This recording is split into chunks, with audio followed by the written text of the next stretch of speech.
Hello दोस्तों, स्वागत है आपका हमारे YouTube channel sociology classes Rajput Sunny पर। तो आइए देखते हैं आज का पहला प्रश्न। तो पहला प्रश्न है, समाज शास्त्र का संबंध है मनोविज्ञान से, मानव शास्त्र से, राजनीति शास्त्र से या उपर्युक्त सभी से। तो यहाँ राइट आंसर हो जाएगा डी, उपर्युक्त सभी से। समाज शास्त्र का संबंध जो है मनोविज्ञान, मानव शास्त्र, इतिहास, अर्थशास्त्र एवं राजनीति शास्त्र से माना जाता है। अगला है, निम्नांकित में से किसने व्यक्त किया है कि सभी विज्ञानों की तात्विक एकता उसकी पद्धति में निहित होती है, विषय वस्तु में नहीं। स्टुअर्ट चेंज, कार्ल पियर्सन, बर्नार्ड या बर्गेस। तो यहाँ राइट आंसर जो हो जाएगा वह हो जाएगा कार्ल पियर्सन का कथन है कि सभी विज्ञानों का तात्विक एकता उसकी पद्धति में निहित होती है, विषय वस्तु में नहीं। स्टुअर्ट चेंज ने the proper study of Mankind में लिखा कि विज्ञान का संबंध पद्धति से है, न कि विषय वस्तु से है। लगभग स्टुअर्ट चेंज का भी इससे मिलता जुलता ही है कथन है। अगला, किसने कहा विज्ञान का संबंध पद्धति से है, न कि उसकी विषय वस्तु से। तो अभी हमने बताया कि स्टुअर्ट चेंज कथन कहते हैं कि विज्ञान का संबंध पद्धति से है, न कि विषय वस्तु से। अगला, सभी विज्ञानों की एकता उसकी पद्धति में है, न कि विषय वस्तु में। तो सभी विज्ञानों की एकता, जहाँ एकता की बात आ जाए वहाँ पर कौन होंगे? कार्ल पियर्सन, स्टुअर्ट चेंज, लुंडबर्ग और जिन्सबर्ग। तो एकता की बात जब भी आएगी तो वहाँ पियर्सन होंगे। वहीं स्टुअर्ट चेंज क्या कहते हैं कि विज्ञान का संबंध पद्धति से है, न कि विषय वस्तु से। अगर एकता आता है तो उसे कार्ल पियर्सन सही होगा। अगला, समस्त विज्ञानों की एकता उसकी पद्धति में निहित है, विषय वस्तु में नहीं। यह कथन किसका है? पी.बी. यंग, कार्ल पियर्सन, गुडे एवं हार्ट और एकाप। तो यहाँ भी राइट आंसर हो जाएगा बी, कार्ल पियर्सन ही इसका सही है। तो यह कई बार एग्जामों में पूछा गया है। अगला है, निम्नांकित में से कौन सी एक वैज्ञानिक पद्धति की विशेषता नहीं है? सामान्यता, वैश्विकता और निश्चयात्मक, ये तीनों वैज्ञानिक पद्धति की प्रमुख विशेषताओं में सम्मिलित होते हैं, जबकि नैतिकता नहीं। तो यहाँ राइट आंसर हो जाएगा डी, नैतिकता। अगला, समाजशास्त्र और मनोविज्ञान के बारे में किस विद्वान ने कहा है कि समाजशास्त्र विशेष रूप से मनोविज्ञान को सहायता देता है, जैसे मनोविज्ञान समाजशास्त्र को विशेष रूप से सहायता देता है? मैकाइवर, थाइलैंड्स, क्लाइनबर्ग या प्रोबर्ग। यह राइट आंसर हो जाएगा ए, मैकाइवर ने माना है कि जिस तरह समाजशास्त्र मनोविज्ञान को सहायता देता है, उसी तरह मनोविज्ञान समाजशास्त्र को सहायता देता है। अगला है, समाजशास्त्र अन्य सामाजिक विज्ञानों की न तो दासी है और न ही गृह स्वामिनी, बल्कि उसकी बहन है। यह कथन किसने कहा है? ब्रांसन, ब्रेकर्स, एलेक्स इंकल्स, बोगार्ड्स या बाटोमोर। तो इसका राइट आंसर हो जाएगा ए। यह भी बहुत इम्पोर्टेंट वो है क्वेश्चन, क्योंकि यह भी कई बार एग्जाम में पूछा गया है। तो यहाँ पे बार्न्स और बेकर मानते हैं कि समाजशास्त्र अन्य सामाजिक विज्ञानों की न तो दासी है और न ही गृह स्वामिनी, बल्कि उनकी बहन के समान होती है। समाजशास्त्र अन्य सामाजिक विज्ञानों के समान है, दासी, मालकिन, बहन, प्रतिद्वंदी। तो राइट आंसर हो जाएगा बहन, और कथन किसका है? बार्न्स और बेकर का। अगला, समाजशास्त्र को न तो सार्वभौमिक विज्ञान मानना उचित है और न ही मानव समाज का संक्षिप्त चित्रण प्रस्तुत करने वाला विज्ञान है। यह कथन दर्शाता है समाज विज्ञान है, समाजशास्त्र विज्ञान है, समाजशास्त्र विशिष्ट विज्ञान है, समाजशास्त्र अन्य समाजों विज्ञानों से संबंधित होता है, या समाजशास्त्र प्राकृतिक विज्ञानों से संबंधित होता है। तो राइट आंसर जो हो जाएगा हमारा यहाँ पर डी होगा कि समाजशास्त्र प्राकृतिक विज्ञानों से संबंधित, राइट आंसर यहाँ होगा सी, समाजशास्त्र अन्य समाज विज्ञानों से संबंधित है। अगला, सामाजिक मानव शास्त्र तुलनात्मक समाजशास्त्र के अतिरिक्त कुछ भी नहीं है। यह कथन किसका है? Radcliffe, Brown, Durkheim, Levi Strauss, Malinowski. तो यहाँ पर राइट आंसर जो हो जाएगा कि यह कथन जो है रेडक्लिफ ब्राउन का कथन है कि सामाजिक मानवशास्त्र तुलनात्मक समाजशास्त्र के अतिरिक्त और कुछ नहीं है। अगला, क्रोबर ने समाजशास्त्र तथा मानव शास्त्र को बहिने कहा है, अवैध, सौतेली, जुड़वा या चचेरी। तो क्रोबर मानते हैं समाजशास्त्र और मानव शास्त्र जुड़वा बहने हैं। अगला है, किसने कहा है कि समाजशास्त्र एवं मानव शास्त्र जुड़वा बहने हैं? फ्रांस, एल क्रोबर, होबेल या गिडिंग्स। तो यहाँ राइट आंसर जो हो जाएगा वह हो जाएगा एल क्रोबर का कथन है कि समाजशास्त्र और मानव शास्त्र जुड़वा बहने हैं। अगला, समाज विज्ञानों के विकास में समाजशास्त्र के बारे में निम्नलिखित में से क्या सही है? यह एक अन्य समाज विज्ञानों की जननी है, यह क्रम से यह सबके बाद आती है, या अन्य समाज विज्ञानों के साथ प्रारंभ हुआ है, या अन्य सामाजिक विज्ञानों के साथ इसका कोई संबंध नहीं है। तो यहाँ पे राइट आंसर हो जाएगा। अगस्त काम्टे ने विज्ञानों के क्रम के बारे में चर्चा की है, उसमें उन्होंने समाजशास्त्र को सबसे आखिरी में रखा है। अगला, किसने कहा है कि व्यवहारिक रूप से कोई भी विज्ञान सिवाय गणित और औपचारिक तर्कशास्त्र के स्वतंत्र नहीं है तथा जो अन्य विज्ञानों से प्राप्त तथ्यों का प्रयोग नहीं करता हो? तो यह कथन किसका है कि गणित और औपचारिक तर्कशास्त्र को छोड़कर ऐसा कोई विज्ञान नहीं है जिसका अन्य विज्ञानों से संबंध ना हो। Auguste Comte, P A. Sorokin, Bogardus या दुर्खीम। तो यहाँ राइट आंसर जो हो जाएगा वह हो जाएगा सोरोकिन का कथन है कि व्यवहारिक रूप से कोई विज्ञान सिवाय गणित और तर्कशास्त्र को छोड़कर स्वतंत्र नहीं है, अर्थात केवल गणित और तर्कशास्त्र स्वतंत्र है, बाकी अन्य जो विज्ञान है वह किसी न किसी रूप से अन्य विज्ञानों से संबंध रखते हैं। अगला, अगस्त काम्टे ने जन्म किस वर्ष व देश में हुआ है? तो अगस्त काम्टे का जो जन्म हुआ है वह 1798 फ्रांस में हुआ था। अगला, समाजशास्त्र के जनक किस देश में पैदा हुए थे? Bharat, England, USA, France. तो यहाँ राइट आंसर हो जाएगा फ्रांस। अगला है, निम्नलिखित में से प्रत्यक्षवाद के सिद्धांत का सृजन किया है? Auguste Comte, Herbert Spencer, Saint Simon या इनमें से कोई नहीं। तो प्रत्यक्षवाद के सिद्धांत का सृजन जो है अगस्त काम्टे के द्वारा किया गया है। इन्होंने सेंट साइमन के विचारों से प्रभावित होकर दर्शन की शाखा को जन्म देने का कार्य किया है, जो आजकल प्रत्यक्षवाद के नाम से जाना जाता है। इन्होंने कहा कि समाज में व्याप्त सभी तथ्यों को हम विज्ञान के माध्यम से जान सकते हैं। अगला है, प्रत्यक्षवाद की अवधारणा में से किसके द्वारा प्रतिपादित की गई है? निम्न में से किसके द्वारा प्रत्यक्षवाद की अवधारणा प्रतिपादित की है? तो इसका राइट आंसर अगस्त काम्टे है। अगला है, निम्नलिखित में से एक प्रत्यक्षवाद का स्पष्ट आलोचक कौन है? E Durkheim, Max Weber, H Spencer. तो यहाँ पे जो है राइट आंसर यहाँ पे दो होंगे आलोचक के रूप में, एक तो मैक्स वेबर और दूसरा जुर्गेन हैबरमास ने भी प्रत्यक्षवाद की आलोचना की है, लेकिन सर्वप्रथम किसने किया था? मैक्स वेबर ने प्रत्यक्षवाद की आलोचना की है। तो यहाँ पर राइट आंसर जो माना गया है वह मैक्स वेबर होगा। अगला, अगस्त काम्टे ने किस वर्ष सामाजिक भौतिकी का दूसरा नाम समाजशास्त्र रखा? तो किस वर्ष समाजशास्त्र नाम को प्रतिपादित किया गया था या रखा गया था? 1818, 1857, 1839 और 1837। तो यहाँ पे राइट आंसर जो माना गया है वह सी है, लेकिन जो एकदम एक्चुअल आंसर है वह 1838 है। तो यहाँ पे ऑप्शन में जो दिया है वह 1839 माना गया है, लेकिन 1838 में इसका जन्म या नामकरण हुआ था।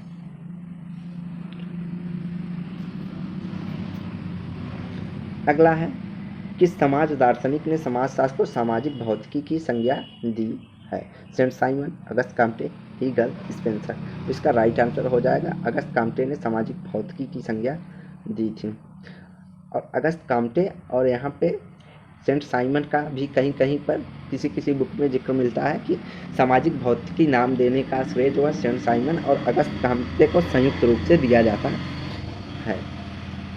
अगला, अगस्त काम्टे ने समाजशास्त्र शब्द का प्रयोग किस वर्ष किया है? 1836, 1838, 1846 और 1848। तो यहाँ अलग अलग एग्जामों में अलग रूप से डेट दिया है, देख लीजिए। तो 1838 सही आंसर होगा। जो है जेपी सिंह की पुस्तक जो उन्होंने लिखी है उसमें यह 1838 दिया है, जबकि विद्याभूषण और सचदेव जैसी पुस्तकों में समाजशास्त्र नाम को संदर्भित करने को 1839 में दिया गया है। अब यह प्रश्न बनाने वाले के ऊपर है, वह किस बुक से प्रश्न उठाते हैं, इस हिसाब से कन्फ्यूजन या ऑप्शन विकल्प में गड़बड़ी हो जाती है। अगला है, किस सामाजिक दार्शनिक ने समाजशास्त्र को सामाजिक भौतिकी की संज्ञा दी है? MacIver, Vilfredo Pareto, Auguste Comte, Herbert Spencer. तो यहाँ राइट आंसर होगा अगस्त काम्टे, सामाजिक भौतिकी। यह भी बहुत ज़्यादा पूछा जाने वाला क्वेश्चन है। या तो यह पूछेगा सामाजिक भौतिकी किसने नाम दिया है, या तो समाजशास्त्र किसने नाम दिया है और किस सन में दिया है, या तीनों क्वेश्चन मोस्ट इम्पॉर्टेंट है।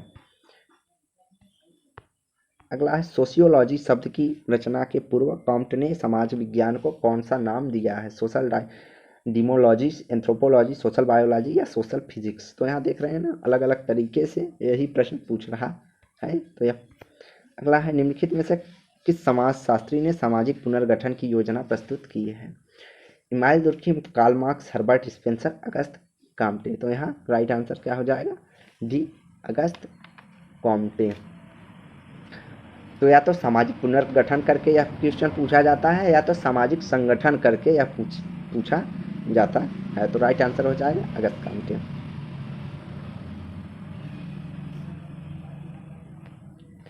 अगला है, समाज के अध्ययन में अगस्त काम्टे ने किस परिप्रेक्ष्य का उपयोग किया है? संरचनात्मक, ऐतिहासिक, संघर्ष, प्रकार्यात्मक। तो इसका राइट आंसर जो हो जाएगा वह हो जाएगा ऐतिहासिक परिप्रेक्ष्य का प्रमुखता इन्होंने प्रयोग किया है। अगला प्रश्न है, कॉम्ट एक नई सामाजिक व्यवस्था का निर्माण निम्नलिखित में से किनके आधार पर करना चाहते थे? नैतिक एकता, सामाजिक एकता, मानवता का नया धर्म या ऐतिहासिक अनुभव। यहाँ पे राइट आंसर जो हो जाएगा वह हमारा 1 और 4 होगा।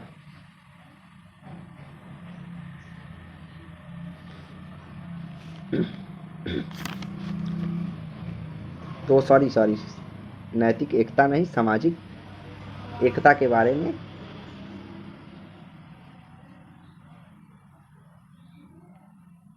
तो यहाँ पे जो राइट आंसर मारा गया है नैतिक एकता और मानवता का नया धर्म 1 और 3 जो है कि इसका प्रयोग करता है। लेकिन कहीं कहीं हम नैतिक एकता को देखकर यह मान लेते हैं राइट आंसर क्या होगा? दुर्खिम। तो दुर्खिम भर केवल नैतिक एकता की बात नहीं करते, उसके साथ साथ कई थिंकर जो है नैतिक एकता की बात करते हैं। तो यहाँ पे यह कई जगह केवल नैतिक एकता और ऐतिहासिक अनुभव को राइट माना गया है, तो इसलिए कन्फ्यूजन हो गया। तो यहाँ पे जो राइट आंसर माना है आयोग द्वारा वह 1 और 3 है। नैतिक एकता और मानवता का नया धर्म के माध्यम से इन्होंने सामाजिक व्यवस्था के निर्माण की बात की है। अगला है, J.S. मिल ने कॉम्ट के नवीन विज्ञान समाजशास्त्र के लिए क्या नाम प्रस्तावित किया है? सोशल फिजिक्स, इकोलॉजी, इथोलॉजी या सोशल फिलॉसफी। तो J.S. मिल ने नवीन विज्ञान अर्थात समाजशास्त्र के लिए इथोलॉजी शब्द का प्रयोग करते हैं। अगला, किसने कहा है कि समाजशास्त्री आधुनिक समाज का पुजारी है? Max Weber, Emile Durkheim, Auguste Comte या कार्ल मार्क्स। तो इसका राइट आंसर जो हो जाएगा अगस्त काम्टे का मानना है समाजशास्त्री आधुनिक समाज के पुजारी है। अगला है, कॉम्ट ने 3 अवस्थाओं के सिद्धांत में परिवर्तन का कौन सा प्रतिमान बताता है? समरेखी, बहुरेखी, चक्रीय, आवर्ती। तो इन्होंने जो अपने परिवर्तन के सिद्धांत बनाए हैं वह समरेखी या रेखी माना जाता है। इनका जो परिवर्तन का सिद्धांत है वह धार्मिक, तात्विक और प्रत्यक्षवादी 3 अवस्थाओं से होकर गुजरता है। कॉम्ट ने मानव विकास के त्रिस्तरीय नियम के अनुसार निम्नलिखित में से सही अनुक्रम क्या है? प्रत्यक्षवादी, धार्मिक, तात्विक, धार्मिक, प्रत्यक्षवादी, तात्विक, तात्विक, धार्मिक और प्रत्यक्षवादी या धार्मिक, तात्विक, प्रत्यक्षवादी। यहाँ पे राइट आंसर जो हो जाएगा वह हो जाएगा डी। इन्होंने धार्मिक, तात्विक एवं प्रत्यक्षवादी की चर्चा की है। इन्होंने कहा कि धर्म के अंतर्गत जो है पहले वस्तु पूजा या प्रकृति पूजा हुई, उसके बाद बहुदेव पूजा हुआ, उसके बाद एक ईश्वरवाद की पूजा के बाद धर्म के 3 चरणों में विकास होता है। उसके बाद इन्होंने कहा कि तात्विक या अमूर्त स्तर पर इस चरण मनुष्य की जो तर्क क्षमता है वह धीरे धीरे आने या घटना को तर्क रूप से देखने लगा और इसके बाद प्रत्यक्षवादी स्तर आता है, जिसमें समाज एवं मानव मस्तिष्क का उद्विकास अंतिम चरण माने। इन्होंने कहा कि इस स्तर पर व्यक्ति प्रत्येक घटना का विश्लेषण, अवलोकन, निरीक्षण तथा प्रयोग वैज्ञानिक तुलना के आधार पर करने लगता है। अगला है, विश्व के बारे में अपने सिद्धांत में उन्होंने बौद्धिक कारकों को केंद्रित किया है। वास्तव में उन्होंने तर्क दिया है कि बौद्धिक अव्यवस्था ही सामाजिक अव्यवस्था का कारण है। उक्त पंक्तियाँ किसके लिए उद्धृत हैं? Saint Simon, Auguste Comte, Emile Durkheim या हर्बर्ट स्पेंसर? तो इसका राइट आंसर जो हो जाएगा वह हो जाएगा अगस्त काम्टे का कथन है कि विश्व के बारे में अपने सिद्धांत में उन्होंने कहा कि बौद्धिक कारक केंद्रित होते हैं। वास्तव में उन्होंने जो तर्क दिया वह बौद्धिक अव्यवस्था और सामाजिक अव्यवस्था का कारण होता है। ज्ञान के विकास के 3 स्तरों के नियम का प्रस्ताव किसने किया है? Durkheim, Auguste Comte, Marx, Parson. तो राइट आंसर जो हो जाएगा वह बी होगा। अगस्त काम्टे के द्वारा त्रिस्तरीय नियम की चर्चा की गई है। अगला, कॉम्टे पर उस समय के सर्वप्रथम किस दार्शनिक के विचार का प्रभाव पड़ा? Saint Simon, J S. Mill, Comte, Hume. तो इन्होंने सेंट साइमन से प्रभावित होकर अपने विचारों को आगे रखा। अगस्त काम्टे को समाजशास्त्र का जनक कहा जाता है क्योंकि सर्वप्रथम उन्होंने समाजशास्त्र की परिभाषा दी, समाजशास्त्र शब्द की रचना की, समाज के अध्ययन का वैज्ञानिक तरीका सुझाया या समाज पर पुस्तक लिखी, समाजशास्त्र पर पुस्तक लिखी। तो इसका राइट आंसर हो जाएगा बी, इन्होंने समाजशास्त्र शब्द की सर्वप्रथम रचना की, इसलिए इन्हें इनका जनक कहा जाता है। अगला, समाजशास्त्र के जनक किसे कहा जाता है? Auguste Comte, Herbert Spencer, Emile Durkheim और मैक्स वेबर। तो इसका राइट आंसर हो जाएगा अगस्त काम्टे को।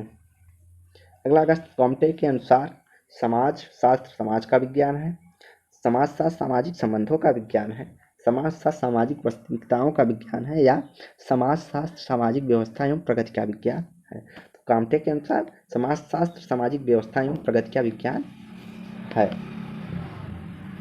अगला, किसने सामाजिक स्थिति और सामाजिक गतिकी को प्रस्तुत किया है? Kingsley Davis, Robert Bierstein, Auguste Comte या आर.के. मर्टन। इन्होंने समाज को सामाजिक स्थिति और सामाजिक गतिकी के रूप में विभाजित किया है। किसने? अगस्त काम्टे ने। अगला है, समाजशास्त्री परंपरा में वे सबसे पहले व्यक्ति थे जिन्होंने सर्वप्रथम चौंकाने वाली प्रकल्पना प्रस्तुत की कि सामाजिक सुदृढ़ता का स्रोत समविभाजन है। यह किस ओर इशारा करता है? Auguste Comte, Emile Durkheim, Saint Simon या रॉबर्ट निस्पेड। इसका राइट आंसर हो जाएगा ए, अगस्त काम्टे ने कहा है। यह जीआईसी 2020 में पूछा गया था, अभी हाल फिलहाल में एग्जाम हुआ था उसमें। और इसी से मिलता जुलता जो दुर्खीम का है, उन्होंने जनसंख्या और समविभाजन के संबंध के रूप में प्रस्तुत किया है।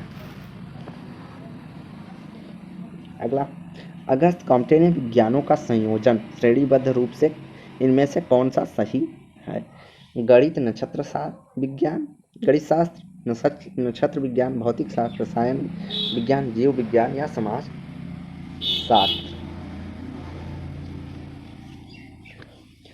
अगला, गणित शास्त्र, भौतिक शास्त्र, नक्षत्र शास्त्र, रसायन शास्त्र, जीव विज्ञान एवं समाज शास्त्र। इसके अलावा है गणित, नक्षत्र, रसायन, भौतिक, जीव और विज्ञान एवं समाजशास्त्र।